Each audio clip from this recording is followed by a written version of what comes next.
اعوذ باللہ من الشیطان اللعین الرجیم بسم اللہ الرحمن الرحیم الحمدللہ رب العالمین اللہم صلی علی محمد وعلی محمد۔ ناظرین گرامی السلام علیکم ورحمۃ اللہ وبرکاتہ۔ استقبال کر رہی ہوں آپ سبھی کا میں سید نظر فاطمہ ہمارے اس programme Islam and family life میں، جہاں ہم یہ جانتے ہیں کہ فیملی لائف اسلام سے ہٹ کر بھی ہر مذہب میں ہر دین نے اس کی ایک اپنی امپورٹنس بتائی ہے۔ کیوں؟ کیونکہ معاشرے کا سب سے چھوٹا حصہ، اس تسبیح کا سب سے چھوٹا دانہ جو ہے وہ یہ فیملی ہے، اور ہر فیملی اگر اپنے آپ میں خوشحال ہو، محترم ہو، لوگوں کی عزت و احترام کرنا جانتی ہو، انسانی حقوق کو پامال نہ کرتی ہو، تو پھر یہ چھوٹی چھوٹی چھوٹی فیملیز مل کر ایک بہت ہی اچھے معاشرے کو تشکیل کرتی ہیں۔ اور اسی لیے ہم اس پروگرام کو لے کر آئے ہیں، جہاں ہم نے پچھلے ایپیسوڈ میں یہ دیکھا کہ شوہر اور زوجہ مل کر ایک فیملی کو بناتے ہیں اور ان دونوں کے کیا حقوق ہیں۔ آج جانیں گے کہ وہ کون سی چیزیں ہیں جو نہیں کرنی چاہیے، جنہیں کرنے سے گھر کا ماحول خراب ہوتا ہے، جنہیں کرنے سے گھر کی ہوا پرسوز ہوتی ہے اور جس سے بچوں پر غلط اثر پڑتا ہے۔ آج کی اس گفتگو میں دوبارہ ہمارا ساتھ دے رہی ہیں خواہر سمیہ زہرا۔ آئیے ان کا استقبال کرتے ہیں۔ السلام علیکم خواہر۔ وعلیکم السلام ورحمۃ اللہ وبرکاتہ۔ خواہر، جیسا ہم نے ابھی انٹروڈکشن میں کہا کہ پچھلے ایپیسوڈ میں ہم نے مشترکہ جو حقوق تھے زن و شوہر کے اسے ڈسکس کیا۔ دین اسلام ایک بہت اچھا بیلنس بناتا ہے ہر چیز کا۔ جیسے ہم زندگی میں دیکھتے ہیں کچھ چیزیں ہمیں کرنی ہیں اور کچھ چیزوں سے اپنے آپ کو روکنا ہے، پرہیز کرنا ہے۔ ٹھیک ویسے ہی دین اسلام ہمیں ہر چیز کے لیے، ہر رشتے کے لیے، ہر عبادت کے لیے ایک نہیں اور ایک امر کا لسٹ دیتا ہے۔ تو فیملی کے لیے وہ کون سی چیزیں ہیں جس سے ہمیں روکا گیا ہے، جن سے ہمیں پرہیز کرنے کو کہا گیا ہے، یعنی وہ کون سی باتیں، وہ کون سے عمل ہیں جو ہمیں ایک فیملی میں کرنے سے پرہیز کرنا چاہیے؟ اعوذ باللہ من الشیطان الرجیم بسم اللہ الرحمن الرحیم لا حول ولا قوة الا باللہ العلی العظیم۔ جی انشاءاللہ آج ہم ڈیٹیل میں بتائیں گے کہ کن چیزوں سے ان کو انجام دینے سے فیملی میں جو ہے پرہیز کرنا چاہیے۔ البتہ یہ چیزیں جو ہیں سماج میں مطلب دوستوں کے ساتھ بھی ہمیں رعایت کرنی چاہیے، پڑوسیوں کے ساتھ بھی رعایت کرنی چاہیے، یہ جاننے والے اپنے جو فیملی ریلیٹیوز جو دور کے ہیں ان کے ساتھ بھی ان کو رعایت کرنی چاہیے۔ اور یہ اتنا امپورٹنٹ ہے کہ آپ نے دیکھا ہوگا کہ سماج میں کچھ بچے ایسے ہیں کہ جو گھروں سے بہت دور، مطلب گھر سے دور بھاگتے ہیں، سوچتے ہیں کہ گھر میں ہی نہ رہیں۔ تو یہ سب وجہ یہی ہے کہ کچھ چیزیں جو نہیں کرنی چاہیے وہ گھر میں ہو رہی ہوتی ہیں، تو ان چیزوں سے بچنا چاہیے۔ اور آج کل تو باقاعدہ سوشل میڈیا پر آپ دیکھیں گے بہت سی ایسی ریلز ہیں جس میں بچے، ٹین ایجرز بالخصوص، پیرنٹس کو برا بھلا کہتے ہوئے اور گھر کے ماحول کی مذمت کرتے ہوئے کہ ہمیں گھر نہیں جانا ہے، گھر سے۔ اور ابھی دیکھیے ہم ان چیزوں سے پرہیز نہیں کر سکتے کیونکہ یہ چیزیں ہمارے سامنے آ جاتی ہیں سوشل میڈیا پہ۔ بہت سی موویز انہی کانسیپٹس پر بنائی جا رہی ہیں کہ کیسے گھر کا ماحول ٹاکسک ہو جاتا ہے، تو اس سے کیسے پرہیز کیا جائے۔ جی انشاءاللہ دیکھیے سب سے پہلی چیز جو ایک زوجہ اور شوہر کو چاہیے کہ وہ رعایت کریں وہ یہ کہ بہانہ بنانے سے پرہیز کریں، ضد نہ کریں، کسی کام میں ضدی نہ بنیں۔ اچھا، جیسے کہ ایک حدیث ہے، رسول خدا صلی اللہ علیہ وآلہ وسلم فرماتے ہیں کہ الخیر عادت والشر لجاجہ، اچھے کاموں کی عادت کرو اور ضد کرنے سے پرہیز کرو۔ بہت امپورٹنٹ چیز ہے کہ امام صادق علیہ السلام بھی فرماتے ہیں کہ ستۃ لا تکون فی المؤمن، 6 چیزیں ایک مومن کو نہیں کرنی چاہیے۔ اب یہ کیونکہ یہ حدیث ہمارے ٹاپک سے ریلیٹڈ ہے، میں بیان پورے 6 چیزوں کو بتاتی ہوں۔ سب سے پہلا ہے والامر، یعنی یہ کہ بے وجہ سخت گیری ہوتا ہے۔ پیرنٹس جو ہے اتنی سخت گیری کرتے ہیں، اتنا کہ یہ نہ کرو وہ نہ کرو، کہ سخت نہیں ہونا ہے، اس میں بھی بچوں پر بلا وجہ کی پابندیاں لگا دیتے ہیں، جس سے بچے جو ہے گھروں سے بھاگتے ہیں کہ نہیں ہمارے پیرنٹس اس کام کو کرنے کی اجازت نہیں دے رہے، لہذا ہم جو ہے گھر کے باہر، جوان جو ہے گھر سے باہر چلے جاتے ہیں۔ بہت اچھی بات ہے۔ دوسرا ہے کہ والنکد، یعنی خیر نہ پہنچانا، اور یہ جو ہے بہت امپورٹنٹ ہے، مطلب یہ کہ ایک دوسرے کے کام نہیں آتے۔ تیسرا ہے کہ واللجاجت، یعنی وہی ضدی ہو جانا، ضد کرنا۔ چوتھا ہے والکذب، یعنی جھوٹ بولنا، اور پانچواں والحسد، حسادت کرنا۔ دیکھیے فیملی میں نہیں ہونا چاہیے یہ چیزیں جو ہم بیان کر رہے ہیں۔ چھٹا ہے والبغی، یعنی ظلم کرنا، اور یہ تو بہانہ بنانا یا ضد کرنے سے بھی برا ہے۔ تو دیکھیے حدیث میں اگر آپ دیکھیں، حدیثوں میں بیان ہے کہ یہ جو ضد کرنا ہے، بہانہ بنانا ہے، یہ ابلیس کا کام ہے کہ جب کہا گیا اس سے کہ حضرت آدم علیہ السلام کو سجدہ کرو تو اس نے بہانہ بنایا، ضد کیا کہ نہیں میں یہ کام نہیں کروں گا، لہذا اس صفت کو کہا جاتا ہے کہ یہ ابلیس کی صفت ہے۔ اس صفت سے بچنا چاہیے، بہانے نہیں بنانا چاہیے۔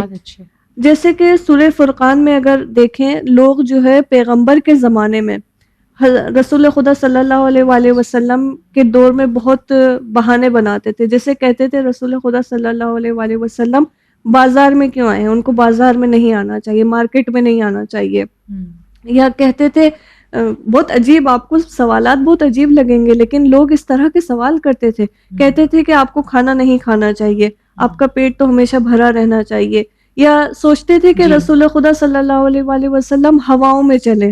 تبھی تو آپ کو کہنا پڑا نا کہ میں تم جیسا بشر ہوں۔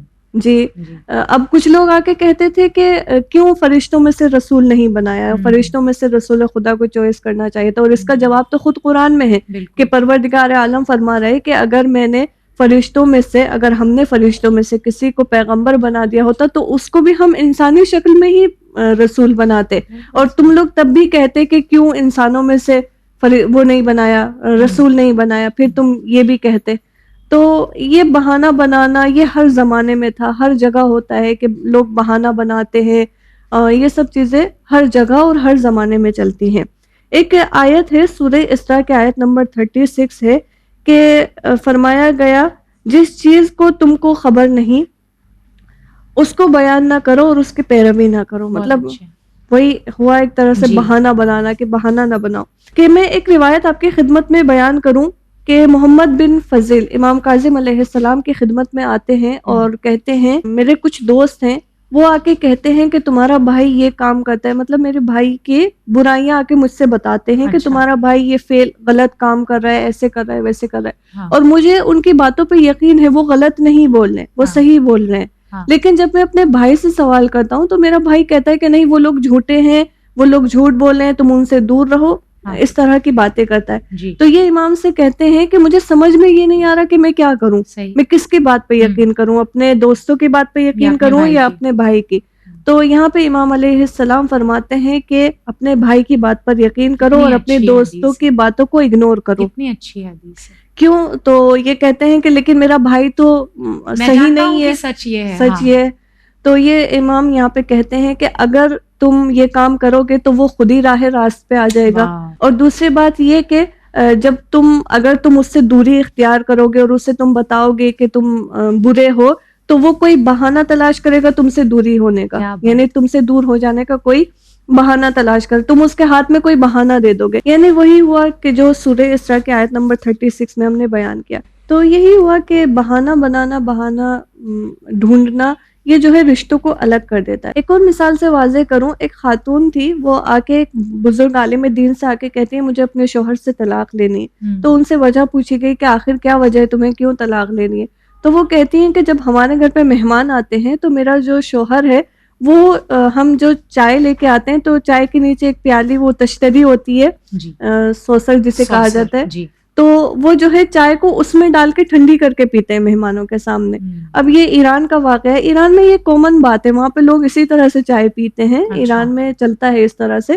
تو یہ عالم دین سے کہتی ہیں مجھے اس وجہ سے طلاق لینی ہے، دیکھیں بہانہ بنا رہی ہیں۔ تو وہ عالم دین کہتے ہیں ارے وہ استعمال ہوتی ہے چائے ٹھنڈی کر کے پینے کے لیے، تو تمہیں اس سے کہ نہیں میرا اسٹیٹس نیچے چلا جاتا ہے، مجھے بہت برا لگتا ہے، تو یہ بہانہ بناتی ہیں طلاق لینے کا، یہ ایک بہانہ پیدا کرتی ہے۔ تو بہانہ بنانا یہ نہیں ہونا چاہیے فیملی میں۔ جبکہ مجھے لگتا ہے غور کہ اگر کوئی ایسی چھوٹی سی بات ہے جو میرے اندر موجود ہے اور میرے شوہر کو نہیں پسند ہے، میں اگر اسے چھوڑ دوں تو اس میں کیا برائی ہے؟ ابھی جیسے یہ خاتون ہے، اگر وہ بہانہ بنا بھی رہی ہیں کہ مجھے تشتری میں میرے شوہر کا چائے پینا نہیں پسند ہے، تو شوہر اگر اس چھوٹی سی عادت کو چھوڑ دے گھر کے ماحول کو اچھا کرنے کے لیے یا زوجہ کی نظر میں، بالکل چھوڑ دینا چاہیے تاکہ یہ گھر کا ماحول خراب نہ ہو۔ مین چیز یہ ہونا چاہیے کہ ایسے کام کریں، چھوٹی موٹی چیزیں تو چھوڑی جا سکتی ہیں، لیکن وہ یہ کہ ایک دوسرے سے لج بازی کرتے ہیں کہ نہیں میری زوجہ یہ کہہ رہی ہے تو میں یہ نہیں کروں گا، یہ چیز غلط ہے، فیملی میں نہیں ہونی چاہیے، اسی وجہ سے اختلافات۔ اگر اور نمونے بیان کریں تو اس میں جیسے کبھی کبھی جو ہے مرد جو ہے نابجا غیرت مند ہو جاتے ہیں، یعنی جہاں ان کو غیرت مند نہیں ہونا چاہیے وہاں پہ وہ غیرت کا مظاہرہ کرتے ہیں. مرد کے لیے اچھا ہے، غیرت مند ہونا مرد کے لیے اچھا ہے. یہاں پہ امام علی علیہ السلام کی نہج البلاغہ میں سینگ نمبر 31 میں وہ اپنے بیٹے سے کہہ رہے ہیں کہ اے بیٹا بے مورد غیرت سے پرہیز کرو، یعنی جہاں پہ غیرت مند نہیں ہونا چاہیے وہاں سے اس چیز سے پرہیز کرو. تو یہاں پہ جیسے ایک واقعہ میرے یاد آتا ہے کہ جب میں ایران میں تھی تو میری ایک جاننے والی آ کے مجھ سے کہتی ہیں کہ جب میری شادی ہونے والی تھی تو میں نے اپنے شوہر سے یہ بات ڈسکس کی تھی، ہونے والے شوہر سے، کہ میں جو ہے اپنی اسٹڈی کمپلیٹ کروں گی، آگے پڑھائی کروں گی. لیکن جب ہماری شادی ہو گئی تو وہ جو ہے اب کہتے ہیں یا ایجوکیشن یا میں، یعنی میری جو وعدہ کیا تھا اس کو بھولنے ہیں. تو یہ ہوتا ہے نابجا غیرت مند. دیکھتے ہیں بہت سے ایسے لوگ ہیں جو کہتے ہیں ہماری زوجہ جا کے باہر کمائے ہماری غیرت کے خلاف ہے، ہماری زوجہ جو ہے وہ جا کر دوسروں کو قرآن پڑھائے ہماری غیرت کے خلاف ہے. بالکل. جبکہ دیکھا جائے تو ایران کا جو ایجوکیشن سسٹم ہے وہ کافی سیو ہے، وہاں پہ گارڈز ہوتے ہیں، لیڈیز جینٹس کا الگ ہوتا ہے، لیکن پھر بھی یہ غیرت مند دکھاتے ہیں کہ ہم یعنی یہاں پہ غیرت اختیار کر لیتے ہیں. یہ جگہ صحیح نہیں ہے. اسی طرح سے ایک اور بات بیان کروں، اسی طرح سے ایک اور واقعہ بیان کروں کہ ایران کی یونیورسٹی میں کچھ فارم بانٹے جاتے ہیں کہ اپنا انفارمیشن بھریں. تو ایک نے جو ہے جو زوجہ کے نام کی جگہ کو خالی چھوڑ دیا تھا کہ جیسے کہ نام لکھیں گے تو غیرت. تو اب ان کے استاد نے پوچھا کہ آخر تم نے ایسا کیوں کیا، تم تو شادی ہوئی ہے تمہاری. تو وہ کہتے ہیں میں نہیں چاہتا کہ میرا نام آفس میں جائے. جبکہ ہم دیکھیں تو امام علی علیہ السلام کا نام حضرت زہرا سلام اللہ علیہا کے ساتھ نظر آتا ہے، یا حضرت خدیجہ سلام اللہ علیہا کا نام بھی رسول خدا صلی اللہ علیہ وآلہ وسلم کے ساتھ آتا ہے. یہ پتہ نہیں آپ کے ساتھ ہوا ہے کہ نہیں، ہم نے تو کئی شادی کے کارڈز بھی دیکھے ہیں جس میں دلہن کا نام ہی نہیں ہوتا ہے، نام ہی نہیں ہوتا، کیونکہ غیرت ہے اور وہ نام کا حجاب یہ ہے نابجا غیرت مند ہو جانا، مطلب جس کا بے بنیاد ہے، کوئی وہ نہیں ہے. یہاں پہ غیرت عورت سے اس کی شناخت چھیننے جیسا ہے. آپ بتائیے آپ کو اگر آپ کے نام کے بنا کوئی خطاب کرے کیا آپ کو اچھا لگے گا؟ تو آپ جیسے اپنے لیے چاہتے ہیں کہ آپ کی شناخت آپ سے نہ چھینی جائے، ویسے اپنی خاتون کا بھی خیال کیجیے کہ اس کی بھی شناخت اس کے لیے اتنی ہی اہم ہے جتنی آپ کے لیے. بالکل جی. اس طرح کی غیرت مند ہو جانے سے پرہیز کرنا چاہیے، یہ صحیح نہیں ہے. اب ہم یہ بھی نہیں کہہ رہے کہ جائیے سڑک پہ بلند آواز سے اپنی زوجہ کو آواز لگائیں، نہیں، ہمارا مطلب یہ نہیں ہے. بلکہ جہاں پہ غیرت کا کوئی وہ نہیں ہے، کوئی لینا دینا ہی نہیں ہے اس کا، وہاں پہ غیرت کا مظاہرہ کرنا یہ بری چیز ہے. بالکل صحیح. جیسے اس کا علم حاصل کرنا کوئی بری چیز نہیں ہے، البتہ وہ علم حاصل کرے گی تو آپ کی نسلوں کو اچھے سے پروان چڑھائے گی، آپ کے لیے زینت کا سبب بنے گی. اور مقصد تو یہی ہے نا زوجہ کو لانے کا، آپ کی اولاد کی تربیت اچھی ہو. جی. تو دوسری چیز اگر ہم دیکھیں جو اسی طرح کے بہانے بناتے ہیں تو اس میں ہے فخر فروشی، یعنی انسان جو ہے اپنی قابلیت کو دوسروں کو دکھائے، یعنی مطلب جیسے یہ کہے کہ میرے جو گرینڈ فادر ہیں وہ اتنے بڑے بزرگ تھے اور تمہارے تو کچھ نہیں ہے، مطلب یہ کہ دوسروں کو کمتر دکھائیں اور خود کو بہت بزرگ دکھائیں. روایت میں ہے کہ رسول خدا صلی اللہ علیہ وآلہ وسلم ایک جگہ سے گزر رہے تھے تو دیکھا کہ کچھ لوگ آپس میں بات کر رہے ہیں کہ ہمارے مردے جو ہیں کم ہیں یا ہم زیادہ ہیں، یعنی ہم زندے زیادہ ہیں. قرآن کی آیات میں بھی ہے الہاکم التکاثر، یعنی آئے چلے اپنے مردوں کو گنتے ہیں، حتی زرتم المقابر، یعنی ہم زیادہ ہیں کہ مردے زیادہ ہیں. تو یہ بھی بری چیز ہے، یہ نہیں، یہ ایک طرح کا بہانہ ہے کہ ہم جو ہے خود کو بلند دکھائیں فیملی میں. جی. تو یہ نہیں ہونا چاہیے. زن و شوہر میں بہت ہوتا ہے تمہارے میکے والے تو ایسے ہیں اور تمہارے خاندان والے تو ایسے ہیں اور آپ کے گھر والے تو ایسے ہیں، اور اس کی وجہ سے جو ہے یہ تیسرے لوگوں کی وجہ سے جو ہے وہ ہم اپنے ریلیشن کو خراب کر لیں. ایک اور چیز جو دیکھا جائے تو ساس سسر جو ہے وہ میاں بیوی کے جو پرسنل میٹر ہوتے ہیں ان میں آ کے دخالت کرتے ہیں، یعنی دخالت نہیں کرنی چاہیے ان کو، لیکن وہ کرتے ہیں. جیسے جو چیزیں میاں اور بیوی کو فیصلہ لینا چاہیے جن بارے میں، وہاں پہ آ کے ساس سسر بیچ میں بولتے ہیں، جبکہ ایک مرد کو اختیار ہے کہ وہ اپنی زندگی کا فیصلہ خود ہی لے، خود سوچے. اب اس سے کیا ہوتا ہے کہ میاں بیوی کے درمیان اختلافات بڑھ جاتے ہیں، بدبینی آ جاتی ہے، ایک دوسرے کو غلط سمجھتے ہیں کیونکہ کوئی تیسرا آ کے ان کے معاملات میں گھس رہا ہے. مگر خواہر ہندوستان میں یہ بہت ہی باریک مسئلہ ہے, نازک مسئلہ ہے کہا جائے. اتنی آسانی سے جیسے ہم اس کو بیان کر رہے ہیں, یہ فیملیز میں بہت بڑا مسئلہ ہے, کیونکہ مرد کو جو ہے وہ ایک طرح سے پیس دیا جاتا ہے ماں اور بیوی کے درمیان. لوگ یہ ماننے کو تیار ہی نہیں ہے کہ ماں کا مرتبہ الگ ہے اور زوجہ کا مرتبہ الگ ہے. دونوں کو ہم پلہ کر کے جب آپ چاہیں گے تو پھر اوبویسلی وہ بیچارہ شوہر پس ہی جائے گا بیچ میں. تو یہی کہ دخالت نہیں کرنی چاہیے ایک دوسرے کے کام میں. دیکھیے زوجہ اپنا کام خود دیکھیں اور ساس جو ہے اپنا میٹر خود دیکھیں. ہاں یہ کہ ایک دوسرے کی مدد کر سکتے ہیں, جن چیزوں میں مدد چاہیے تو ایک دوسرے کی مدد کریں. بس یہ کہ یہ ایک بہانہ بن جاتا ہے پھر بحث کرنے کا, لڑائی کرنے کا. یہ بہانہ نہیں بننا چاہیے کہ ایک دوسرے کے کام میں دخالت کرے. جہاں اجازت دی جا رہی ہے کہ آئیے آپ ہمارے اس میٹر میں ہماری ہیلپ کریں, وہاں پہ کریں تو وہ اچھا ہے. تو یہی کہ بہانہ نہیں بنانا چاہیے. یہ بہانہ بنانا جو ہے زندگیوں کو ادھر سے ادھر کر دیتا ہے, پتہ بھی نہیں چلتا ہے کہ کیا ہو گیا. اختلافات بڑھ جاتے ہیں, بحثیں بڑھ جاتی ہیں, لڑائیاں ہو جاتی ہیں اور کام طلاق تک پہنچ جاتے ہیں اتنی چھوٹی سی چیز کی وجہ سے. انشاءاللہ اس ٹاپک کو ہم اور بھی کنٹینیو کریں گے نیکسٹ ایپیسوڈ میں. بس یہاں پہ میں رسول خدا صلی اللہ علیہ وآلہ وسلم کی ایک حدیث کو بیان کرنا چاہوں گی کہ رسول خدا فرماتے ہیں ایاک واللجاجہ فإن اولها جہل وآخرها ندامت. دیکھیں بہت اہم حدیث ہے کہ لجاجت پہلے نادانی ہے, یعنی وہی ضد کرنا جو ہے پہلے نادانی ہے, اور نادان آدمی بہانے تلاش کرتے ہیں اور آخر میں وہ لجباز ہو جاتے ہیں اور پھر جو ہے وہ پچھتاتے ہیں کہ ہم نے ایسا کیوں کر دیا. ضد کا نتیجہ جو ہے وہ پچھتاوا ہی ہوتا ہے آخر میں. اور بہت بہت شکریہ, بہت ہی اچھی گفتگو رہی. اللہ آپ کو بہترین جزا سے نوازے. آپ نے اپنا وقت, اپنا علم ہمارے ساتھ بانٹا. خدا آپ کو بہترین جزا دے.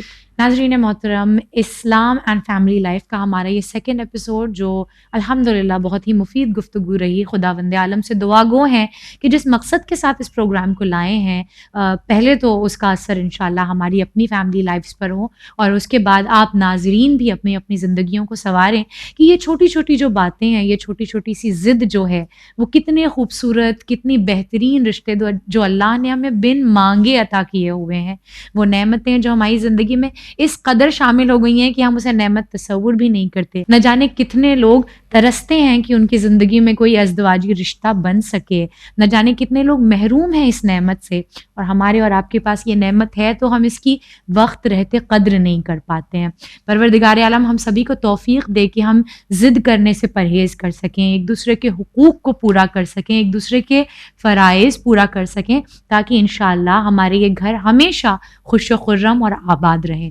دوبارہ حاضر خدمت ہوں گے چند اور اہم پہلو لے کر فیملی لائف کے, دین اسلام کے نظریے سے. تب تک کے لیے آپ دیکھتے رہیے چینل ون. ہمیں دیجیے اجازت. فی امان اللہ.